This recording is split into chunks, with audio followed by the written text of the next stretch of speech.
You're listening to DIY World Improvement. On June 26, 2008, 31-year-old Monica Paul was shot at close range by her ex-partner, Kenneth Duckett, at the YMCA Family Center in Montclair, New Jersey, a couple miles from here.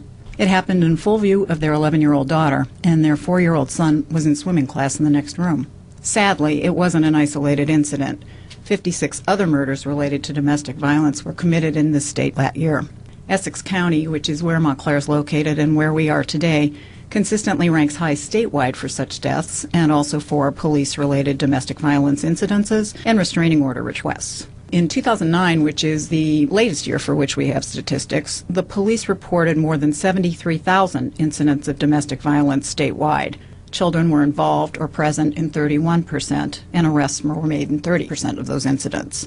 It's a problem that crosses state lines, it crosses socioeconomic boundaries, and it crosses demographic groups. And the worst part is that it's self-perpetuating. Boys who witness domestic violence are twice as likely to abuse their own partners and children when they become adults. I'm Catherine Carlozzi, and my guest this morning is Jane Hanson, Esquire, co-founder and executive director of Partners for Women in Justice. Partners, which is based in Montclair, empowers low-income and abused women to build safe and secure futures for themselves and their children by providing equal access to justice. Jane, welcome to DIY World Improvement. I'm delighted to be here. Thanks for having me. Well, it's good to have you. It kind of closes a loop from when we met 8 years ago and you were just starting Partners. I want to tell the listeners a little bit about your background before we start talking. After graduating from Rutgers Law School, you practiced in a litigation firm for a number of years and then became a corporate lawyer at Prudential for about 13 years. And as I said, when we met in 2002, you had just left your job at Pru and were talking about starting Partners. And when I looked back as we were getting ready for the show, I realized that your timing was really interesting because that was just post 9/11 and in the middle of an economic downturn people probably don't remember anymore because the last one eclipsed it. But what impelled you to leave a good job and start a nonprofit at that point in your life and with all the things that were going on? Great question. I'd like to just talk a little bit about what Partners does before getting into that. Our programs are of free legal services for victims of domestic violence who are dealing with restraining order and family law issues. So we purely, at this point, provide legal services, and they're free legal services. But to answer your question, why at that point in my life, I was just about to turn 50 and looking to the future and thinking, as much as I enjoyed the work that I was doing at Prudential and found it challenging and stimulating, I didn't want to face retirement in several years and think, what would I be doing then with my life? A dear friend of mine had started an organization in New York in 1993, very similar to what we have, although hers is much larger. And she'd been whispering in my ear for years to do something like that in New Jersey. And she had also enlightened me to the difficulty that victims of domestic violence face in dealing with the legal system, particularly when they don't have lawyers, and what a difference that real quality legal service can make to a victim of domestic violence and her children. I have always had an interest in public interest. I started my career as a teacher many, many years ago, so this is kind of full circle for me, coming back to the public interest sector. Talk about how hard it was to get the organization started, what kind of challenges you ran into in doing that, and how long it took you before you made substantial progress toward achieving your mission. I guess the biggest challenge was really thinking that it could be done. It's pretty daunting to have an idea and to think about executing that idea. But I had wonderful support from my family and friends and my husband, whose mantra was, failure is simply not an option. I remember you saying that, and I haven't forgotten that. It's corny, but it's really true. If you have that in the back of your mind, that no matter what the challenges are, you'll figure out a way around them. There's always another route. It's very helpful to have that constantly in the back of your mind. The decision actually, in some ways, was on one level was easy. I have a distinct recollection of the day that I was sitting with a co-founder in a coffee shop in Montclair, and we both said, after we'd spent a couple of months looking into what the possibilities were in New Jersey and actually having some people being very negative about it, saying it would never work, we said, let's try it. And that was the really easy part, that particular decision in those sets of words, let's try it. And I remember going home that night and thinking, oh my gosh, what have I gotten myself into now? We're going to go public with this, and it was at times scary to think about the possibility of failure, but I just kept pushing that to the back of my mind and continuing onward. We started, I guess, basically on a wing and a prayer. My husband had a quote-unquote retirement party for me, even though I wasn't close to retirement age, from my job, and some friends came, and they brought donations. Unsolicited donations, and that gave us enough money to rent space for a few months. But we really started out on a wing and a prayer. We got furniture donated by Prudential, computers donated from a law firm, and my co-founder and I didn't take any salary for several months. And as I said, we had about 3 months' worth of operating expenses when we started. So the first thing we did was to bring on trustees, our friends who we knew would support us, and we asked them to help us solicit funds. We did that for a few months, and then we focused on program for a few months, and then we'd have to go back and focus on fundraising for a few months. And it wasn't until, I guess we took office space in 2002, it wasn't until the late summer of 2003, when we really took off, because so it was a good 12 to 14 months, because at that point in time, we finally got a couple of competitive grants that we thought would give us more credibility with other funders, which it did, and that momentum then began to build. And we had also been offering services by that time on a limited basis, and so we had some experience to tell to funders and to people who are interested in supporting us, which is always helpful. So much of it is the story Yes. that you have to tell and that you can build on.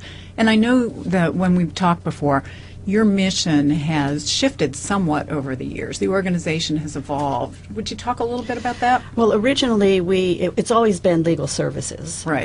That's always been the focus. That has not changed, but the approach has changed. We initially thought that we would like to assist women who are victims of domestic violence with divorces. There's a crying need for that, and we thought we could entice pro bono attorneys to do those cases for free. It turns out that it's very difficult. No divorce is simple. It can be very protracted. It takes a long time. And the attorneys who do it for a business, the matrimonial attorneys who do it for business, have difficulty taking on cases that aren't paying, because sometimes there are times when their so-called paying clients actually can't afford to pay them.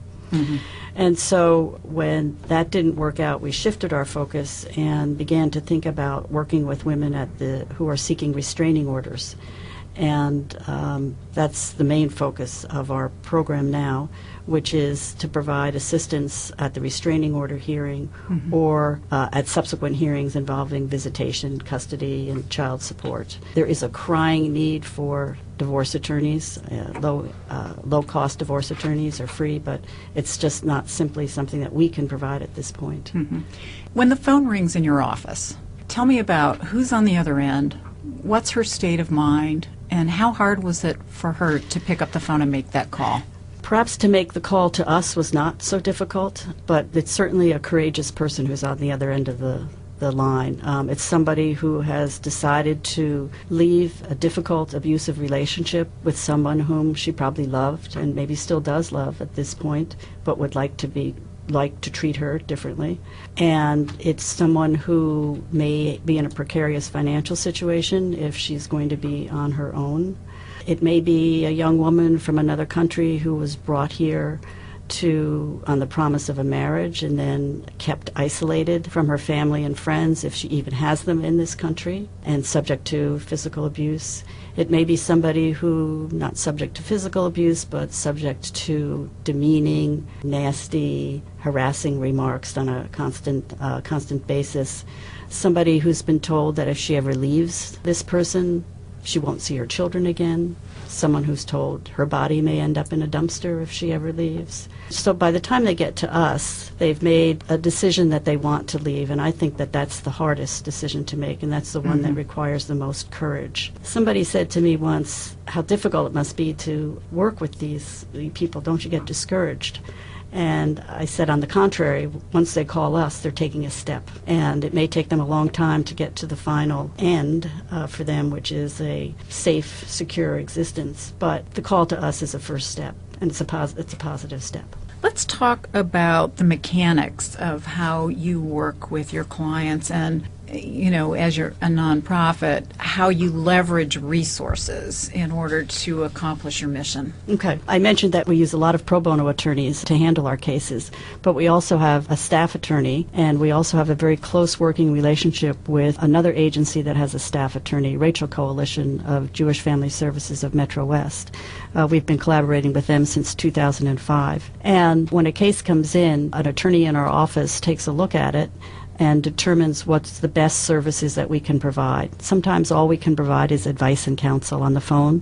Other times we decide this is a good case for our staff attorney for a variety of reasons, or for the Rachel attorney, or it's a good case for the pro bono attorney. We have about 100 pro bono attorneys on our panel of volunteers. They handle about 100 cases a year. And the value of those services is about $450,000 a year. The cost to us of our program, of that particular program, is no more than $150,000 a year. So for $150,000, we're getting 3 times that value in legal services. And it's good quality legal services.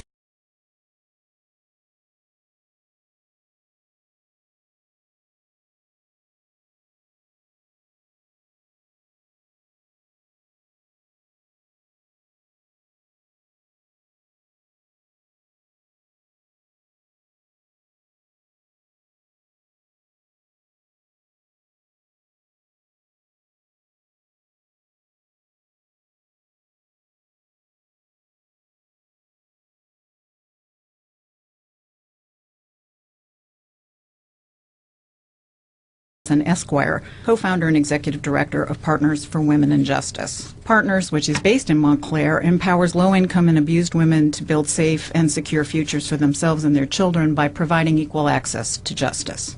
Jane, welcome to DIY World Improvement. I'm delighted to be here. Thanks for having me. Well, it's good to have you. It kind of closes a loop from when we met 8 years ago and you were just starting right. Partners. I want to tell the listeners a little bit about your background before we start talking. I was in swimming class in the next room. Sadly, it wasn't an isolated incident. 56 other murders related to domestic violence were committed in this state that year.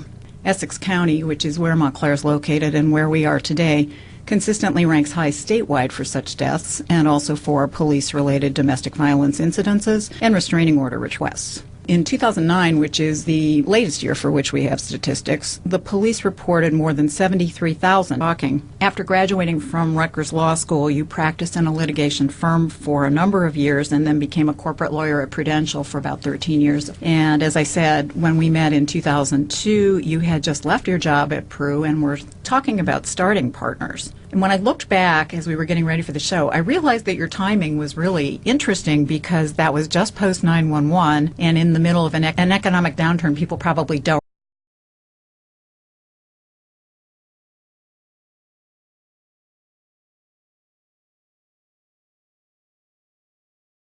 You're listening to DIY World Improvement. On June 26, 2008, 31-year-old Monica Paul was shot at close range by her ex-partner, Kenneth Duckett, at the YMCA Family Center in Montclair, New Jersey, a couple miles from here.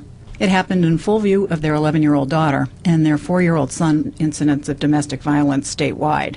Children were involved or present in 31%, and arrests were made in 30% of those incidents. It's a problem that crosses state lines, it crosses socioeconomic boundaries, and it crosses demographic groups. And the worst part is that it's self-perpetuating. Boys who witness domestic violence are twice as likely to abuse their own partners and children when they become adults. I'm Catherine Carlozzi, and my guest this morning is Jane Hanson.